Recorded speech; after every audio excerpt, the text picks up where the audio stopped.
Police need your help after a 60-year-old Lafayette woman mysteriously caught fire. Julie Myers died at an Indianapolis hospital from second and third degree burns covering 40% of her body.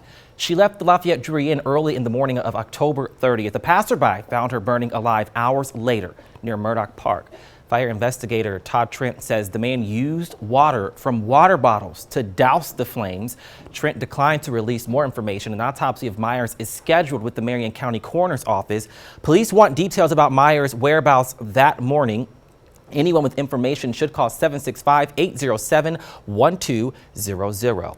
A suspect accused of stabbing her brother to death now awaits a judge's decision. This comes after Tiana Holmes' week-long bench trial on a murder charge. Prosecutors pointed to several so-called smoking guns during closing arguments. Those include her DNA on a knife used as the murder weapon. Defense attorneys pinned the case on several people visiting Darron Keaton's apartment. Police found Keaton dead in November last year. Now, as we've reported, police used data from his pacemaker as evidence in the case. A verdict is expected Monday afternoon. Well, a bigger, better Bureau of Motor Vehicles is coming to Lafayette, but the days are numbered for the West Side license branch. As we've reported, the BMV hosted a public hearing on the closure 3 weeks ago. Residents and public officials say the move doesn't make sense. They argue the city's growing population needs a brick and mortar location. However, the BMV says transactions at the West Side license branch are going down. The agency instead wants to place a kiosk somewhere in the community, but Mayor John Dennis says that's not enough.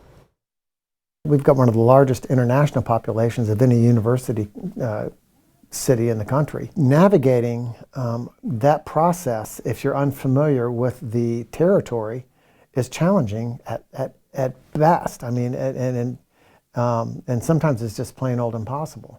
Well, the BMV says an expanded Lafayette branch can handle the influx of business. The Market Square operations are moving to a new office space just a few hundred feet away. Building permits show a nearly $900,000 renovation happening there. Well, your wallet isn't the only one hurting from higher utility bills. News 18's Joe Paul shares more about why Tippecanoe County is over budget on electricity and natural gas. Well, it's going to impact us. It's just like the basic consumer, just like any other type of homeowner. Electricity prices are up, fuel prices are up. Tippecanoe County needs $125,000 from reserves to keep the lights and heat on for the rest of the year. Lights have to be on and buildings have to be heated and water has to be pumped. Commissioner Dave Byers says the county is maintaining some new buildings, but he blames much of the cost on rising rates. We've added structures, i.e. the fairgrounds and things like that, which is also going to increase our overall total bill. All those things add up to your total utility bill. A state consumer advocacy agency says average Duke Energy bills are $28 more than last year. CenterPoint Energy bills are almost $7 more. Fuel costs have increased across the United States, not just in Indiana. Issues in Texas last year and the Ukraine this year have contributed significantly to the rising costs. A Duke spokesperson says fuel costs are higher than they've been in a decade, but there could be relief on the horizon. We anticipate we're going to continue to see volatility in the energy market, but we do think on the whole, next year, customers may see a slight decrease over what they saw in 2022. Byers says county employees are doing what they can to be efficient. Like hopefully a basic homeowner. I mean, you're going to take care of check your windows, check your doors, and try to conserve as best you can. I mean, I'm probably one of those good people. I walk around, I see a light on, I flip it off when nobody's in there. So, you try to do the little things. Reporting in Tippecanoe County, Joe Paul, News 18.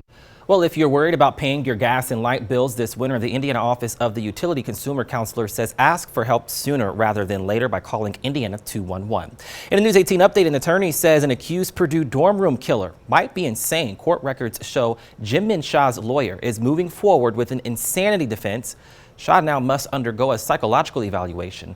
Medical experts are scheduled to testify in December about his ability to stand trial. Now, as we've reported, police say Shaw stabbed his roommate, Varun Chedda, to death in October. Shaw told reporters before a court hearing he believed he was blackmailed.